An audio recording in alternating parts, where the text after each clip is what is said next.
Hello YouTube, it is Yarn aka Ryan if you're dyslexic, and today we are talking about Black Adam because it is kind of a weird movie.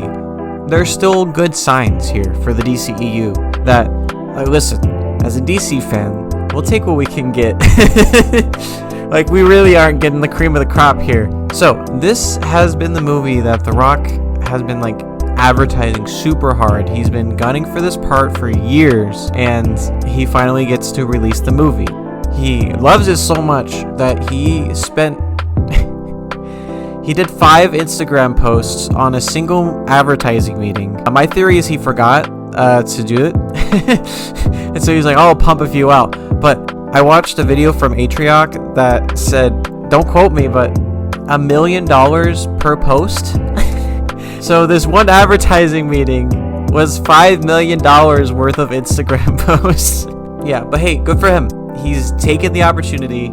He's getting the movie out there finally, and he's clearly trying to make some big moves. This is great, but the ad campaign did not start very well. There's this clip of Moist Critical literally predicting everything that was going to be said in the trailer for this movie, because guess what? It is very, very generic. Now, I'm going to put some red flags in this video myself.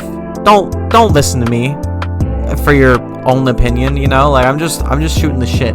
Watch the movie. I haven't even watched the movie yet, so I don't know if it's any good. So I can't really say if the movie's gonna fail or succeed. I just know the ad campaign isn't doing it any favors here. And I'm seeing red flags in the movie itself, introducing the whole JLA alongside Black Adam.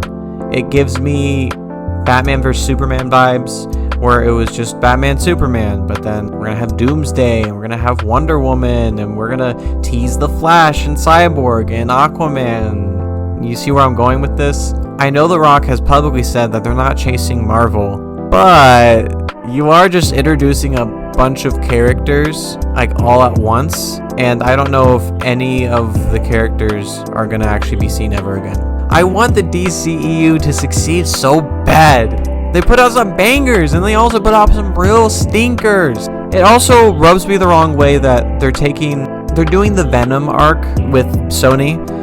Instead of Venom being the pure villain, we're gonna make him an anti-hero that kills and is violent and stuff. They're doing the exact same thing with Black Adam. Instead of making him the villain, he's either the destroyer or the savior of this world. What I do like, though, I will give credit where credit is due. I do like going back and seeing the backstory that they have for this character. I think it'd be very interesting to see where Black Adam came from. You know what I mean?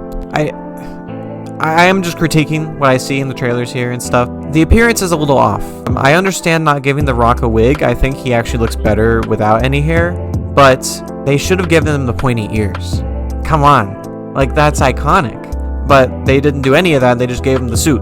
He's just wearing a nice-ish suit, you know what I mean? It's a cool, it's alright suit. Half the time he's not wearing his cape in the trailer, which it kind of looks naked in a way, you know? And my last-ish gripe here is the writing. I know I have not seen the movie, let's be clear. But the dialogue in the trailers is not doing it any favors. I'm going to read you some examples of the dialogue here that I gathered. I'm going to give you a bunch of dialogue, and you tell me what all of it has in common, okay? These powers are not a blessing, but a curse. I'm not peaceful, and I don't surrender. Did he just catch a rocket? He caught a rocket. You know what these lines have in common? It literally just breaks the fucking rule of show not tell in movies. If he catches a rocket, bitch, I saw that shit. It's the whole, Rise of Skywalker, where they're like, they fly now? They fly now! I just hate when movies do that. Bro, I saw it, okay? You shouldn't have to hold the audience's hand through the plot, okay? We have eyeballs. Eyeballs, okay? That's why I watch movies. And with this kind of dialogue, it reminds me of George Lucas's writing a little bit. He knows how to craft a brilliant story, but his dialogue is just not it. And I think that's what's happening here with this movie. I think they're trying to craft a cool story of the JLA trying to take Black Adam down. Which, honestly, I don't know why they didn't get the Suicide Squad for this, or he wasn't the antagonist for the Suicide Squad movie. Maybe you could have it in the future, for sure.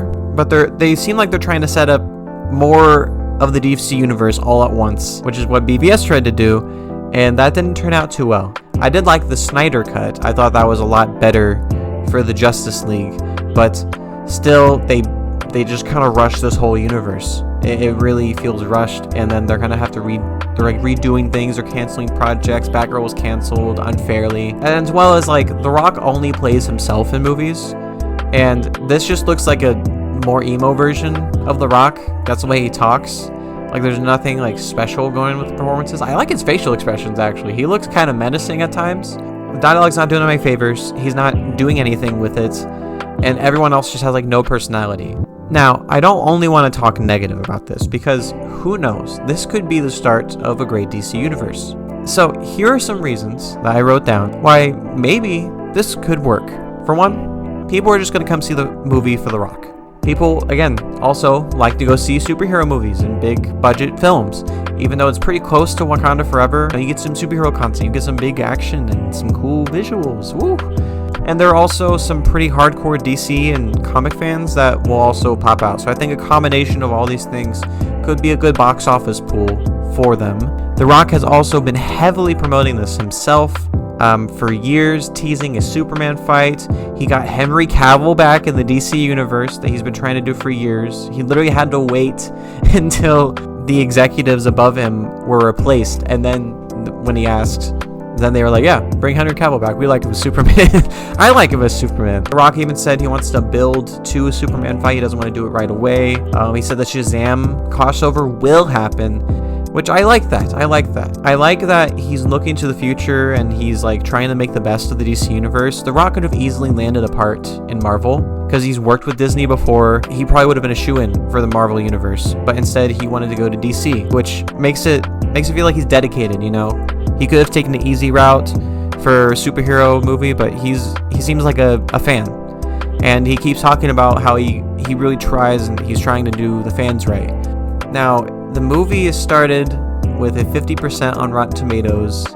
Hopefully the movie is good and successful anyway, and we can get good stuff, good superhero stuff from the DC universe. I really feel like if Aquaman 2 bangs and this is alright, then I think we can salvage this. Okay, so I got back from watching Black Adam, and it's pretty bad. It's just the writing. It suffered. I was right, and I was hoping I was wrong, but yeah, it's pretty bad. It reminds me a little bit of Green Lantern or X-Men Origins Wolverine. Ultimately, at the end, I didn't care. You know what I mean? There's no reason for me to care. There's stuff they could have just cut off and not wasted my time with. And they could have just done the whole thing so much better. Also, I realized throughout the video I've been saying JLA, but it's JSA. But like, even any of them, I didn't care about them. You know, it wasn't written well. I thought the human characters actually took a lot away from the movie. Of course, they just gotta insert humans and shit in there always, but yeah, it was just pretty bland. It's pretty bland. So I'd say like 2 bald men out of 5 bald men. Anyway, subscribe. Otherwise, I'm going to tell The Rock after a workout to rub his bald, sweaty, shiny head all over your face. Okay, bye-bye.